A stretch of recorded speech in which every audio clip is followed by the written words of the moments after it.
What's up, everyone? Welcome to Bench with the Tovar Brothers. We are the Tovar Brothers. Joey here, joined by my brother Angel. What's up? So nice you said it twice. We are the Tovar Brothers. Yeah, we are. Hey, what's up? Hi. Wednesday, January 3rd, 2024. Hope you had an incredible New Year's Day celebration. Hope you caught some college football. Congratulations to the Washington Huskies. Congratulations to the Michigan Wolverines and the Harbaugh family. I'm cheering hard for the Michigan Wolverines here. Not gonna lie. Yes, not gonna lie. Harbaugh is my guy. I'm going for Huskies in the final act of the conference, once known as the Pac-10. RIP to the Pac-10, man, or 12, or whatever the hell it used to be. Go Huskies. Episode number 73. As we creep our way toward 100, creep our way towards the playoffs. The wild card round is 2 weeks away. The divisional round is 3 weeks away. The Super Bowl is 5 weeks away. About 5 weeks away. Yeah. Sheesh, that close. We're almost there, man. Famous 73-year-olds in honor of episode 73. Stevie Wonder. God, you gotta love Stevie Wonder. Yeah. Man. Can he see? There's been conspiracy that he can see. Shaq, I don't know. I know Shaq believes 100% he can see. Shaq outed him pretty harshly several times. Right. Yeah. But what are the GOATs? Stevie Wonder. Thank you, Stevie. Dr. Phil.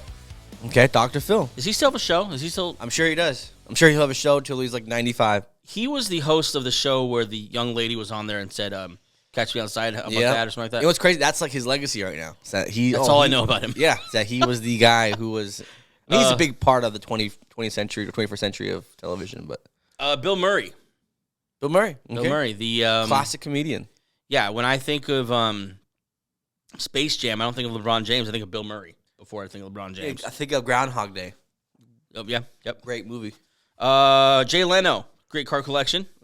Jay Leno. Martin Short, hilarious. I love Martin Short. You gotta love Martin. Yeah. It's just sad that one day Martin Short and Steve Martin aren't gonna be around. Oh man, because they're just dynamic. Man, this show's dedicated to Martin Short and Steve Martin. Yeah. If you haven't watched really any movie, Only Murders in the Building, go watch it. It's fantastic. Yeah, episode 73, famous 73-year-olds. Thank you guys for still being around. You guys are awesome. Real quick, famous 73s. There's some pretty good ones too. We got Joe Thomas. Yeah. And Marshall Yanda. Remember? I remember him. Remember Marshall Yanda. Joe Thomas is awesome. He obviously lost all that weight. Bunch of all pros, man. The guy who suffered in silence in Cleveland when they were just absolute trash. Yeah. He should have left. I know that's kind of a noble thing to do. Well, you heard that what came out after he retired, that the year the Broncos won the Super Bowl, they had a trade aligned. So that was his only chance to win one, and that didn't happen. So now he's just. Anyway, shout out to those big old linemen. Yeah. Just for wearing 73 so damn well. Yeah. Yes, sir. In this episode, we're going to get into the news here in a couple seconds, and then the final version of Angels Heavenly Top 10 for the 2023-2024 regular season. Looking forward to seeing it. I feel like it's not going to be nice to my Eagles, but it is what it is. Follow us on YouTube. If you're watching us on YouTube, thanks so much for tuning in. Hi. Make sure you like the video, subscribe to the channel to catch up. Keep up with us even into the off season. As I'm already looking into some off season stuff. I'm already looking into some draft stuff. The draft order is getting firm in that top 10. Off camera, we talk free agency just about every day. Oh yeah, yeah, yes. Love off season stuff. Make sure you're following the channel to keep up with that. If you're new to the channel, welcome. Hey, welcome to the desk. Welcome to the studio. Hi. I always hate when we welcome new people and we're like in a hotel room somewhere. Oh yeah, or zooming from my in-laws' house or something. Yeah, it's like having an awkward FaceTime with somebody. Yeah. You don't want that. No. Welcome to the channel. Make sure you subscribe as well. If you're listening on Apple, Spotify, iHeartRadio, or Amazon Music, thank you for joining the audio version of Bench with the Tovar Brothers. Go ahead and follow along that as well. Subscribe. I need to figure out what the target words for that. I know it's subscribe. Yeah. Listen along. And I think you can put on notifications. And then leave a review. That's always awesome. If it's good. If it's not good, keep moving. Yeah. And then, of course, follow us on Instagram, X, and TikTok. Search @BenchShow, spelled just like this, for things going up on our social media platforms, reaction, highlights, clips from the show, funny clips, everything on those platforms. Make sure you're following along there. Like I said, the Washington Huskies and the Michigan Wolverines will play for the Natty. And then next year we're going to the playoff, right? The bigger playoff. Yeah, the bigger playoff, the expanded playoff. Well, Georgia beat the lights out of Florida State, and then Ohio State where my lost. Ducks might have made it. Yeah, it's a broken system. This is the last time that this nonsense of 4 teams. I love the fact that the NCAA has gotten so much heat this year. It's I can't bad. stand it. It's bad. Yeah. Georgia not being in it, FSU not being. I don't hear that anymore. You don't lose by 50 well, or whatever. Well, because none of their guys played. Well, come on.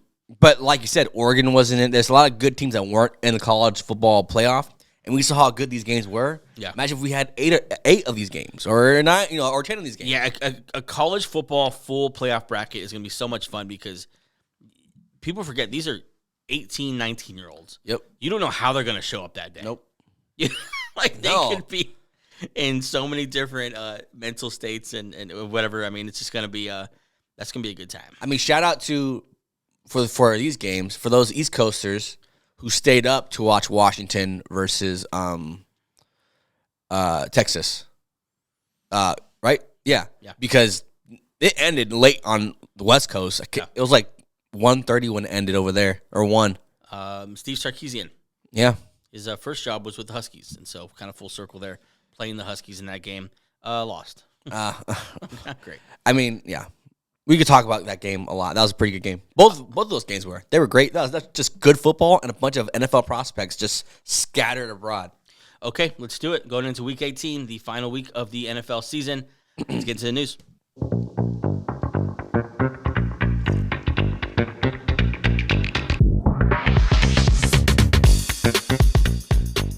Week number 18. Of course, the shows will look different from here on out because we'll be doing much fewer games, much fewer teams, and kind of focusing on specific matchups. But for the final time, a full slate of news for the whole league.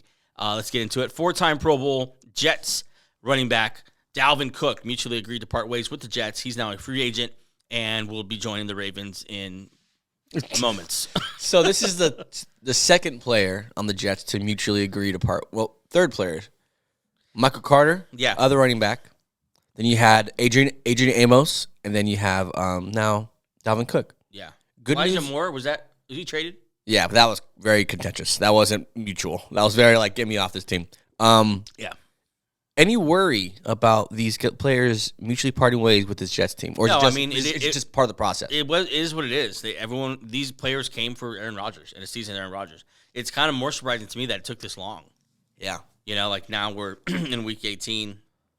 Like I was joking, but in all seriousness, the Ravens could have used Dalvin Cook in Week 10, a very long time ago. So no, I don't see the problem with it. Dalvin Cook's not going to be in the Jets next year anyway. No, Amos, I don't think he'd be on the team next year anyway either. Where do you think Cook is? I mean, obviously you think Baltimore. Ravens the ideal spot. I think the Ravens or Browns should be fighting over him. Yeah. Browns could really use him as well. You know who could use him and just put a guy in IR is the Kansas City Chiefs. They just put Jerick McKinnon on IR in games that they must win. He's a good back. Dalvin Cook or CH? Dalvin Cook. Yeah. Yeah? Yeah. I'll take Cook. CH there. They're both Dalvin kind Cook of is kind of washed. But they're both kind of like the same player. I think Cook will just has a little more experience. I would just trust Cook more. Yeah. Yeah. Dalvin Cook, a free agent. We'll see where he lands. Most definitely he'll be on a roster. Yeah. Here going into the playoffs. Something to keep an eye on here in Santa Clara as the 49ers running back Christian McCaffrey is out this next game, which is an important game for the Rams. So the Rams probably happy about this. Yeah. With a calf strain. Kyle Shanahan added that they're real confident he'll be ready for division round. I don't trust a word that comes out of Kyle Shanahan's mouth for the most part. This is a big deal because number one, this is our MVP. Mm-hmm. This is the people's MVP. Mm-hmm. The people who really understand what this award should be. This is the guy who should get it. Him and Lamar Jackson. Lamar Jackson, yeah. If they don't have him, well, they already locked up you can lose. They'll lose their first game. So they locked up the number 1 seed already. Right. They have to be ready by the 20th, 21st. Whatever. So maybe they're just like, it's minor. Let's just take the full, precaution. Give this guy a bye week. Right. I mean, yeah. I mean, we'll never know until until they actually play a playoff game. But something to keep an eye on. They have a couple weeks here to get that right with Christian McCaffrey. If they don't have Christian McCaffrey, I would say they're in pretty good trouble. The Bills, not the Bills. Oh God, who? The Browns. Sorry, signed Roger Stafford. Anything? Just depth. I mean, Decent depth, right? yeah, he wasn't good last year though, so that's why he was still Wasn't. Yeah. But good for them. I know they're down a lot of linemen. He has playoff experience. I think he won a championship with the Rams when he was with the Rams. Right. So yeah, why not? Why not add him to this team? Sorry, I just got a tweet here from someone saying goodbye to the Lions. Bruce Irvin. Guess they released him.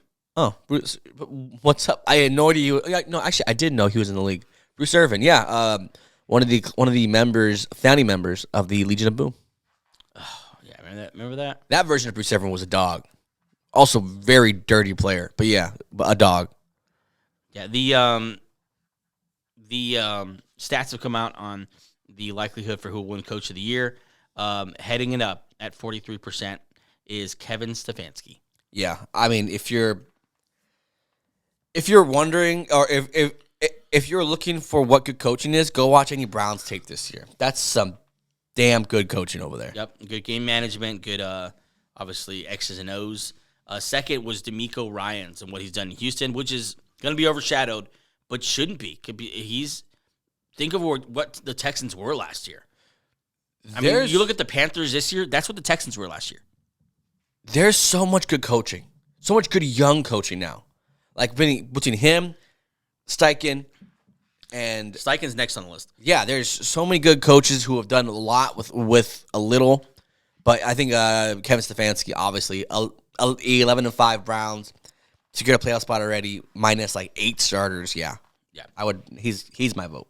Last thing here, some good news for the Jaguars, as they're not even confirmed for the playoffs yet, right? They're still fighting for a spot. Yeah, they are. Like I said too, we'll go through all this stuff in on Friday's show as far as scenarios for playoffs because it's a lot.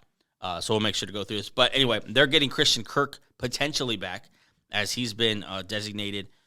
He's been placed on the designated to return list from IR. If you remember, he had a core muscle injury, and the Jaguars' offense hasn't quite looked the same. Nope. Since Christian Kirk's been out. I mean, I saw today or right now that Trevor Lawrence might practice. They need him desperately because this team is falling down from grace. How far? I don't really believe in them anymore, to be honest. That's why they're not even on my top 10. Spoiler alert, but yeah. Trevor Lawrence, I mean, pick an injury. I mean, he's just. I think the shoulders, it's the back, it's concussion, it's the ankle. Yeah, tough guy though. He's so beat up. I think they're still not healthy on the offensive line. Cam Robinson got thrown out of the game last week. Like fun times over there in Jacksonville. But I mean, get this thing going right, get Trevor Lawrence right, and who knows what they can do in the playoffs. Okay, moving on here. I got some news for you. Yeah, we got referee Brad Allen, famously known for botching the Lions-Cowboys game, is reffing this Saturday's Steelers-Ravens game. And that means he'll be back on national television, and everyone will hate him once again. Yeah, he has 3 instances already this year where he's botched calls. He's someone people are going to have their eye on. Hopefully he's not in the playoffs. And like this, because he's on national television, everyone's going to watch him. God, please don't mess up this game. For Pittsburgh needs it. They need a win. So they're like relying on him a lot, but can't imagine Ravens are going to play anyone in that game. No. No, sir. Hopefully it's an easy game to ref. It's a kind of a blowout. But we'll see. I mean, the Ravens are known for winning with their backups. Mason Rudolph is their savior, apparently. So, God, where are they? Go Mason. Yeah. I'm trying to think what else I have here. A report came out yesterday that the Bears could potentially get a first-round pick in exchange for Justin Fields this offseason. That was kind of from an iffy source. Jeremy Fowler came out, a little more credible reporter work here. Came out and said the Bears could most definitely get a second or third round pick for Justin Fields. The Bears could get more than the Bryce Young package if they were to sell the number 1 overall pick. So the number 1 overall pick is going to be very, very valuable. So we've talked about this a lot. But let's talk about it again. Those teams in who draft between 10 and 20 should give up that first round pick. I don't believe the second round, the third round pick thing. Yeah. No, there's teams that are going to give up the first round pick for him. The problem is you have to trade for him and then pay him. Then you have to evaluate what you pay him amongst the other quarterbacks. But look, as a Bronco fan, I would love him. as you know those teams that don't have the quarterback yet. Obviously, yes. Yeah, there's a group of teams that don't have a top pick that need a quarterback, and you're gonna have to trade for one. It doesn't look like Kyler Murray's gonna be available. It doesn't look like Kirk Cousins is gonna be available. These guys that kind of could band-aid your organization for a little bit, or even Kyler Murray step in young enough and be your actual franchise quarterback. You're gonna need to trade for someone, and Justin Fields seems like the guy. I'm thinking of the Falcons. I'm thinking of the Broncos, the Saints, the Steelers. Yep. All possibility, and we'll see. We'll see what happens. Ryan Poles hasn't said anything, and he shouldn't. You don't need to make this choice yet, and you don't need to tell people what you're thinking because there's no need to do it right now. That's right. Although I do think there at some point here, a vote of confidence to your franchise quarterback does need to happen. At some point, you need to say, "This is our guy." If they didn't even do that last year, I don't doubt that they do it this year. Well, they have to. This year. Yeah. You have to say, "This is our guy. We're moving forward with Justin Fields." Or if they trade Justin Fields away, they can get a nice package for him and surround Caleb Williams. That's the thing you got to remember going into this. I spit everywhere. Both scenarios could work out for the Bears. Yeah, you could trade Justin Fields, and Caleb Williams is a star, and it works out for you. This is a good problem to have. Yeah, or you could keep Justin Fields, and he works out, and these plethora of picks now have built a great roster around Justin Fields. They both could work. It's just kind of who you believe in, and it's heating up because Justin Fields is playing well, 4-1 in his last 5 games. Caleb Williams didn't have the year everyone hoped he'd have, the Heisman year, stuff like that. So that's kind of made him a little more human in people's eyes. And I always hold to the fact that, listen, I don't care how highly touted a quarterback prospect is, you don't know until he's in the league. No, you just don't. No, look at Trevor Lawrence. Bryce Young. You never know till they get on the football field. But it's such a high risk for both sides. I'm so glad that I don't have to make this choice. Right. Because you mess up. What if you keep Fields and he's a good quarterback, but then Williams turns out to be Patrick freaking Mahomes or something? Then you're like, oh crap, we could have had this guy. Yeah, I mean, think about how many people held on to their okay quarterback because they didn't want to take a wild card on Patrick Mahomes coming out of Texas Tech in that wide open offense with Cliff Kingsbury and all that. It's just some will roll the dice and some won't. I mean, we'll see. We will, like Bruce Arians says, no risk it, no biscuit. Yeah, we'll see. This is such a fun story to follow. I freaking love it. Let's take a quick break and then we're going to get into the final version of Angel's Heavenly Top 10.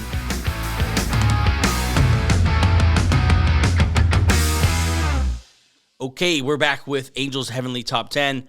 Going into week number 18 here, the final list of your regular season.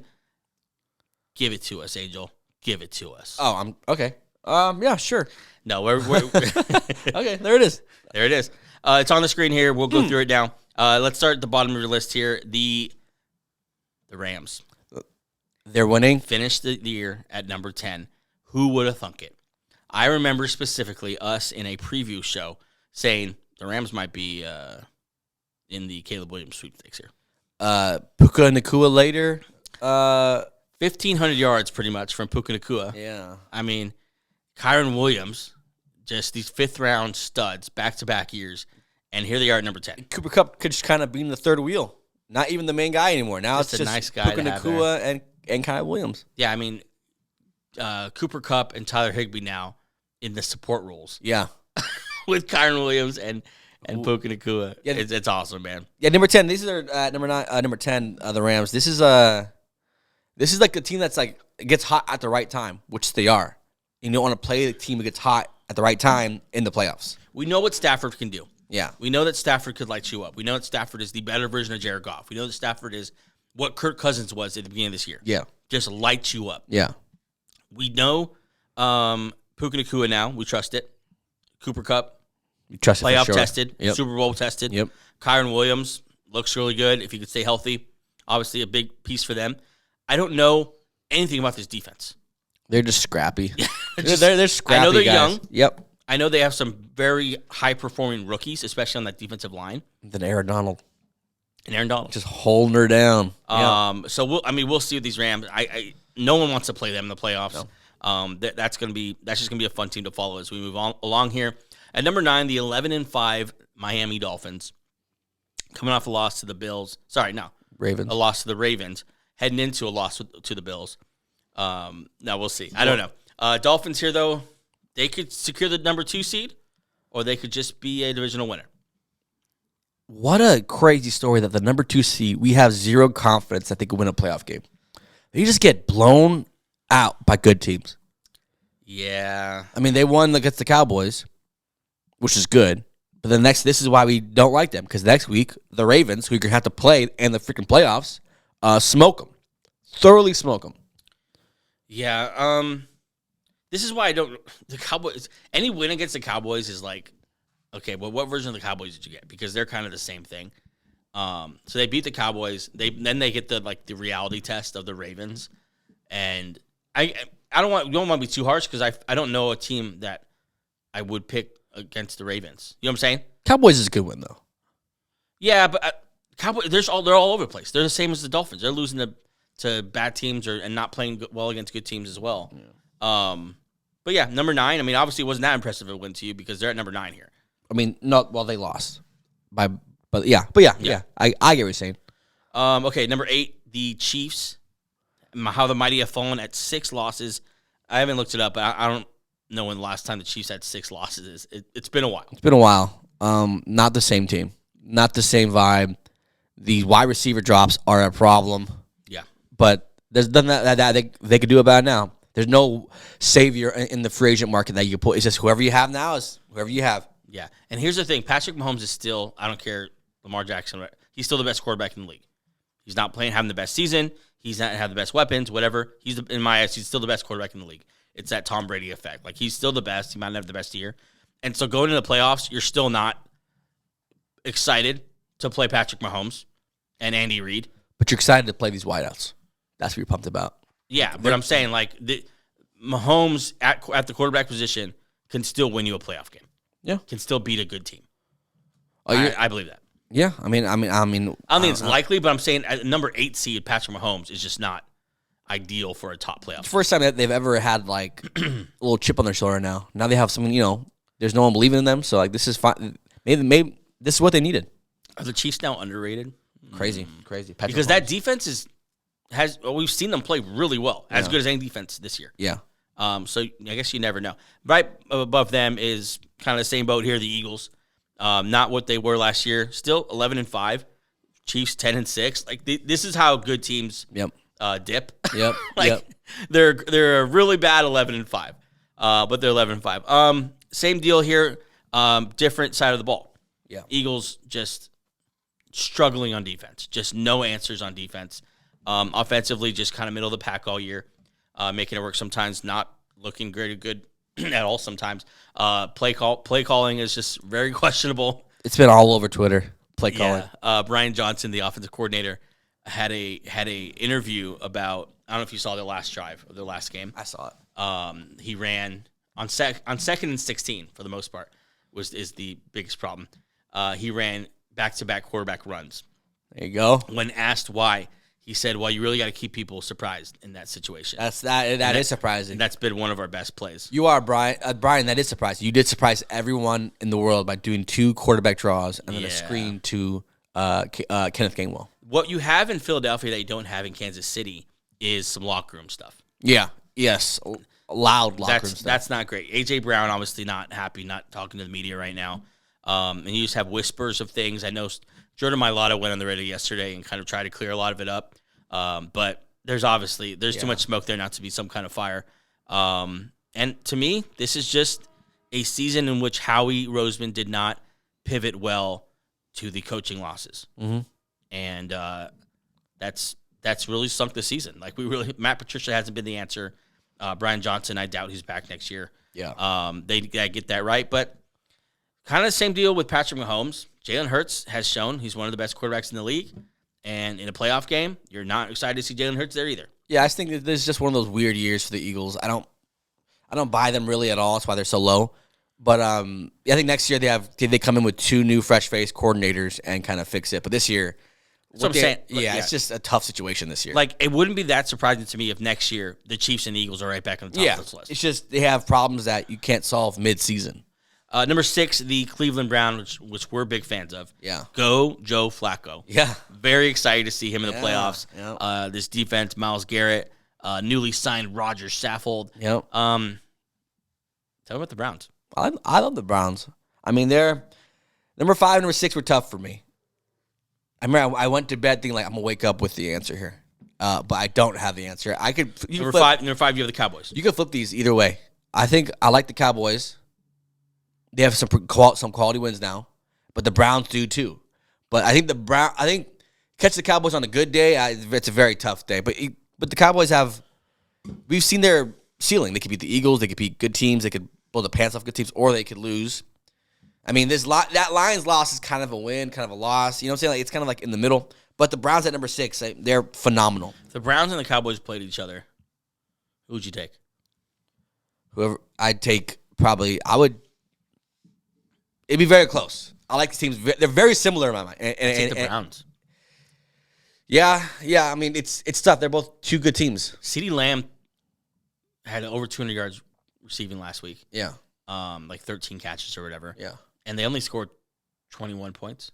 Here we go. No, I'm saying, what's that? No, I was kidding. No, I'm saying, like, the Lions actually did a pretty good job against this offense. Yeah.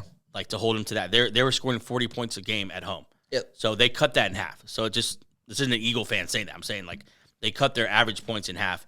The two cornerbacks with the lowest passer rating allowed against them, Martin Emerson, Denzel Ward, 2 Cleveland Brown guys. Yeah. That'd be a really interesting matchup, but I think the Browns would take that one. Yeah, these are two good teams, and they're the Browns, much like the Rams, find a little heater late in the season with Mr. Joe Flacco. Yeah, I mean, this is a good team. I could see them making a serious run in the freaking playoffs because they have everything that they have travels too. Josh Allen and the Bills here at number 4 at 10-6. This is my biggest threat to the Ravens. It's tough between them and the Browns, but I think Josh Allen is playing well. I think the offense has looked more cohesive. It's made more sense with Joe Brady, and the defense is getting healthy. It sucks that they lost Matt Milano and those guys early. Did you see the Von Miller stuff? No, he was a healthy scratch last week. Oh yeah. Isn't that crazy? Yeah. He's fallen. He hasn't been very good this year. Yeah, he has less tackles than Jamar Chase does. Yeah, on the season. He's a wideout, by the way. It's just that's one negative about this team. They can't get anything from Von Miller. Right. But maybe he's just washed. But this Bills team, either way, it's about time they're just a good team. They just found a new groove mid-season, which is hard to do, and now they're capitalizing on it. Yeah, it sucks that you're not going to get a home game. I feel like those Orchard Park home games are always really fun. I mean, we in might. The cold. Dolphins, Bills is literally a fight for the division. If the Bills win, they take the division and then number 2 seed.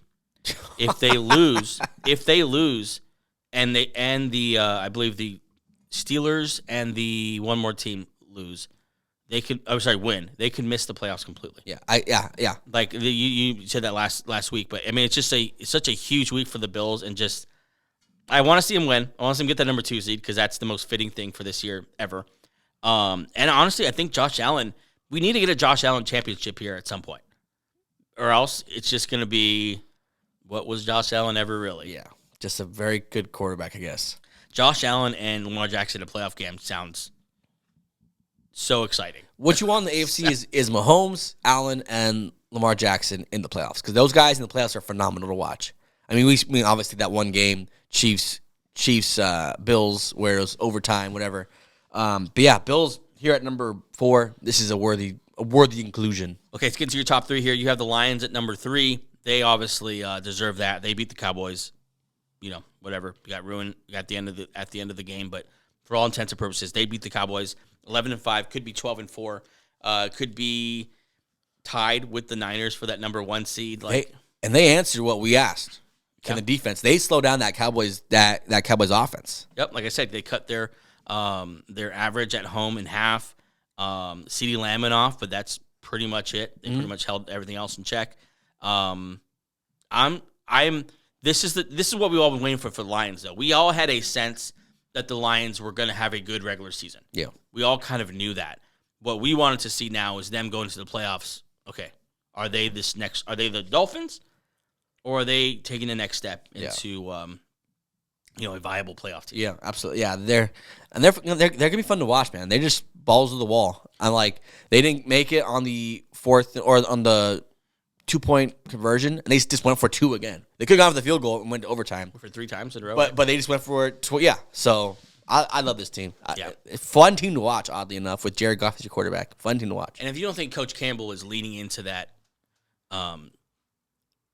loss as a chip on the shoulder, they stole this from us, then you don't know Dan Campbell. That's definitely going to happen. Number 2 here, the 49ers seem like these top 2 teams. Number 1, the Ravens. It's just been a slow, steady, predictable march to the top of this list for the Ravens and for the Niners. The Niners here, a juggernaut on offense. 4,000 yards passing for Purdy, 2,000 yards total yards for McCaffrey, 3,000-yard receivers in Ayuk, Kittle, and Debo. Not to mention a pretty good defense. Yeah. One of the most complete rosters, them and the Ravens. That's why they're number 1 and number 2. Niners, though, the Christian McCaffrey question is going to loom for the next 2 weeks. Is he healthy? Are they lying to us like they usually do to us? But as of right now, yeah. I mean, there's no team when fully healthy besides the Ravens who can keep up. Yeah. I don't know who's going to go into Santa Clara and beat them. Yeah. Obviously, they're statistically their biggest opponent. It will be the Lions and the Cowboys. We've seen what happened to the Cowboys when they went to Santa Clara and tried to play them there. We saw it happen to the Eagles. Lions, untested. It seems like their path to the Super Bowl is pretty well laid out. I would love to see Dan Campbell and the Lions go to Santa Clara. That would be phenomenal setting. Real quick on the Lions, Jared Goff didn't play well last week. No. And Jared Goff hasn't been the same this year. They've kind of won, not in spite of him, because he's been good at times. Yeah. If he has a bad playoff run, I wonder if they bring him back. They said, "Oh, we love him, but you haven't signed him yet. So if you love him so much, why haven't you signed him yet?" Yeah, they haven't signed him. They drafted a guy in the 3rd round last year. There's a huge quarterback market coming up this year in the draft. If you're interested in that, there's a couple guys available via trade. That's something low key to keep an eye on, because this is the kind of team now that's made the leap from one of the worst in the league to the upstart team to respectable to now one of the best teams in the NFC. They're going to be looking for, okay, what are we missing to get to that next level? What is that next piece? And quarterback is pretty big spot. The coaching seems fine. Before their drive to win the game, got through a terrible late pick, and because the Cowboys couldn't get a first down to end the game, that's why they had their shot. Cowboys convert that 3rd down. Lions don't even have a shot, and Goff leaves the game with 2 picks and 1 touchdown. Yeah, and they don't score 17 points. Yeah, so that's how close football. That's how tight football is. And when you get to these elite teams, you start nitpicking, like you said. And Goff might not be the surest thing on this whole offense, which is crazy to say. If Goff going into Santa Clara, I don't have a lot of confidence about that with that pass rush, Chase Young and Bosa, and obviously we know all the guys there. That would be, to me, the troubling thing. Like, I don't know if Goff is made for this. And we'll see. I would love to see that Lions O-line against the Niners D-line. Yeah. I want to see a rematch of the Eagles, obviously, as an Eagle fan. Yeah. But also, I don't know who's going to beat the Niners. I think the Eagles are the best matchup for the Niners, even though they blew out the Cowboys and the Eagles. Yeah. I still don't think the Lions are there yet, but I guess I don't know. We'll have to see. That'd be interesting. We'll see how it could be the freaking Rams. Who knows? Yeah. Who knows who's actually going to make this climb here to Santa Clara. But anyway, the number 1, the Baltimore Ravens. There's no doubt about this. They're the number 1 team. I haven't seen a single list with them not there. If that list does exist, it's wrong. It's wrong. Yeah. Lamar Jackson, Ravens went undefeated in the month of December. They're just clearly the best team with the MVP, with the coaching family that is just dominating the world of football. Yep. The best defense. You know what's funny? I was reading an article about in recent years, and as an Eagle fan, I know this, the inside off-ball linebacker has been just devalued. And the top 2 teams here have 4 of the best in the league. Mm-hmm. Oh, yeah. And I think you have to debate who's better, Fred Warner or Roquan Smith. But, I mean, that's like... Let me pause you real quick there. Okay, so we had the whole Rashard Mendenhall talk, right? Okay. The racial teams, right? Uh-huh. And I was making a little bit of a stink about Fred Warner being on the black team because... He's Hispanic. Yeah, okay. So Fred Warner's mom is Mexican. Straight Mexican. Straight Mexican. Shout out to all the Mexicans out there. He's straight up half Mexican. Fred Warner's dad is half Panamanian, half black. This man is a quarter black. Yeah. Put him on the Mexican team. Yeah, he is the leader of our defense. Yes. Sorry, moving on here. Hispanic team.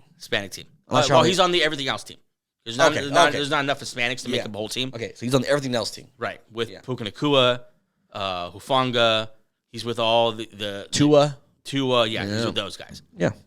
Sorry. Worthy inclusion. Yeah, that's... Moved on here. We have to make these teams eventually. Yeah. We got to have a draft. If it wasn't Fred Warner, Roquan Smith's going to be the middle linebacker for the all-black team. Yeah. He's a dog. He's a stud. He's a dog. Who's better right now? Who'd you take? I take Fred Warner. He's the athlete he is. I think sorry, I almost said Patrick Queen. I think Roquan Smith is just the classic middle linebacker who is surprisingly good in all three downs. But I think Fred Warner is just an athletic freak. Could work in any system. Warner's very good. You can ask him to do, I think, a little bit more. He's good at blitzing. He's good in coverage. He's long, rangy. He's built like he's not that thick. Like he's built like very athletically. Yeah. But yet brings the hat. Yeah. Just like Roquan. Yeah, this is like deciding A+ or A+. For sure. Yeah. It's just like which one would you rather prefer? But these defenses value that position, and that's the position of strength, and it leads them. I wonder if you're going to see a swing now in that direction. Look at the Bears. The Bears paid T.J. Edwards 3 years, $19 million. Looks like a steal now. And then Tremaine Edmonds. Tremaine Edmonds. And that defense has been one of the best in the league. Legitimately one of the best in the league. Maybe linebackers should be a little bit more pay attention to. Yep, Talking to you, Philadelphia Eagles. Oh, yeah. I mean, don't even get me started on that. Yeah. But yeah, we'll see. I wonder if we see a swing now in that direction. Anyways, that is the top 10 list for the final time in 2023. Yep. This is where they end up. Eagles down there at number 7. Yeah, is a tough pill to swallow, but man, it's been quite. Just looking at these teams, and I just remember all different points where like these teams have had super highs, super lows. The Rams haven't been on the freaking list. Dolphins all over the place. I mean, it's just it's been really interesting to follow a full season of the NFL and just see the ups and downs that teams really do go through throughout the year. It gives you a new appreciation for players, gives you a new appreciation for coaching, what you have to deal with. Yeah. You see how hard it is to be a good team.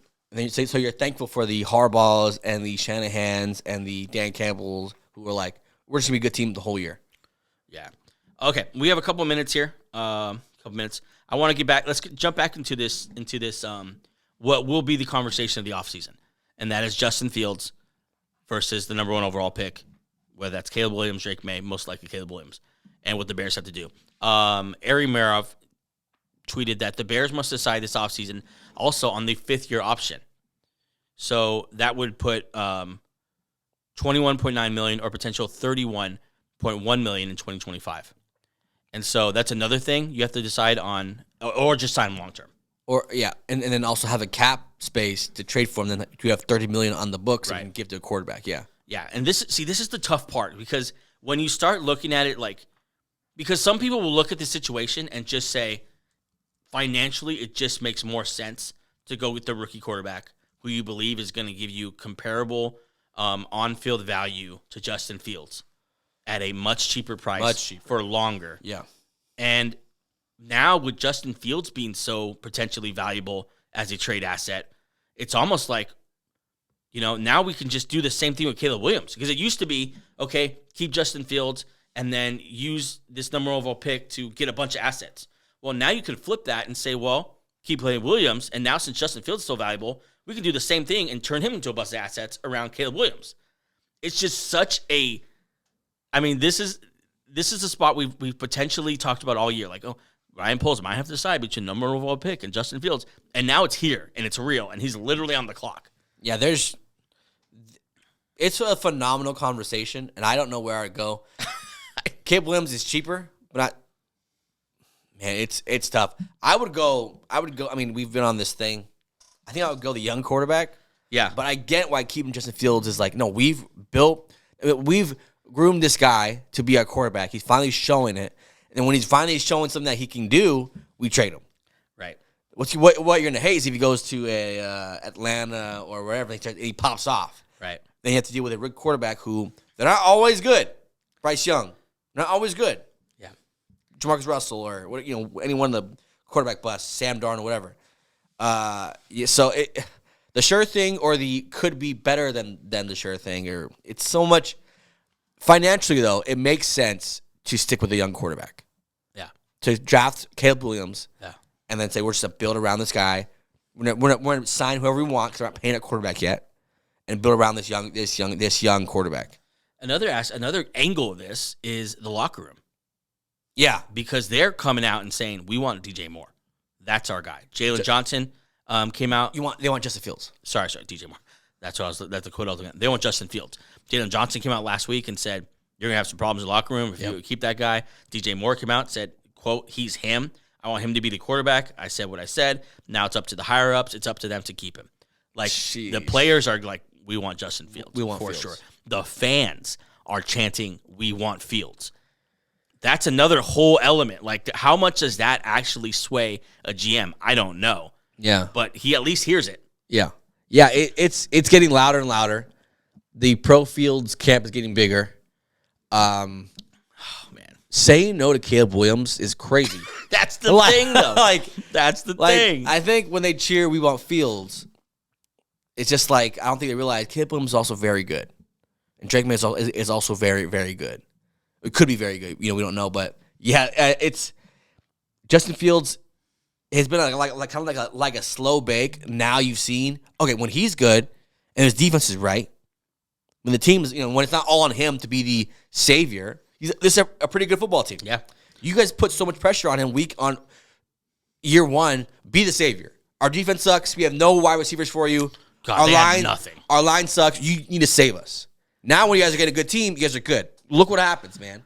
And then so all this blame shouldn't be on Justin Fields as much as it should be on Ryan Poles for not discovering how to make this thing work earlier.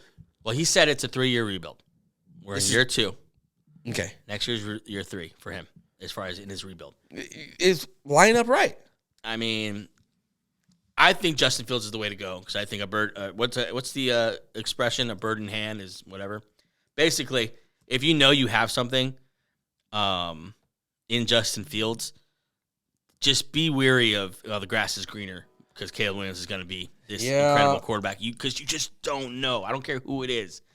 I mean, you could go right back to where you were, where you have a young quarterback and you have to groom him for 3 years. Then you're back to where you just start over this process for no reason. Yeah. A lot of ex players are also vouching for Justin Fields. It feels like the football people want Justin Fields. Yeah. And the more I don't want to say more logical, but the more pragmatic people are just no-brainer Caleb Williams because of the finances, because of the flexibility, all that. I mean, their last 7 games, they're 5-2. I tell you what, it's if he beats the Packers this week, with the Packers having everything to play for, literally winning in for the Packers. The rivalry that is definitely still there. The fact that on the other side of the field is Jordan Love. Like this, I think this week is a huge week in the whole Justin Fields story in Chicago. Yeah. Like I think Justin Fields knows that. I think this whole team they're going to come out and play for Justin Fields because they want him to stick around. Yeah. And because it's the Packers. It's like that is low key one of the most exciting games this week. Yeah, because we might be looking at this is the future of these two teams for the next 10 years. Jordan Love and Justin Fields. Does that sound fun? Fields, yeah, sounds fun. I think both Packer fans and Bears fans are excited that could be the next rivalry because they're both fun, exciting quarterbacks who are very capable of doing a lot of things. We'll be talking about this throughout the offseason, I'm sure. Following it very closely. Very excited to get into the offseason because I love it and also because I don't see the Eagles season going on very much longer. I don't want to talk Broncos anymore. Yeah, you haven't mentioned the Broncos once. No. No. I don't know if there's been a show. I mean, I guess we just ruined it now, but this is probably the first show where we didn't have a Broncos subject. I mean, we beat the Chargers. Sweet. I'm glad we could do that. Thanks, Sean. What a weird season. It's just been a great season. Overall. Just congrats to you, man. Our first season here. Yeah. Wrapping it up. We're wrapping it up actually Friday. Friday, actually, big show Friday. We're going to do a little playoff primer. Get you ready for a big weekend of games, scenarios, injuries. Probably let's do some picks. We got to pick some stuff here going into the postseason. Regular season awards are going to be coming out here soon. A lot to get in. That's our show for today. Thanks so much for joining us. Hope you're having a good hump day. I don't know why I say it 3 times. Hump it out, baby. You know what I thought? I said pump it up.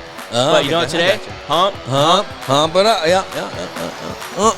Pause. Have a great week. Bye.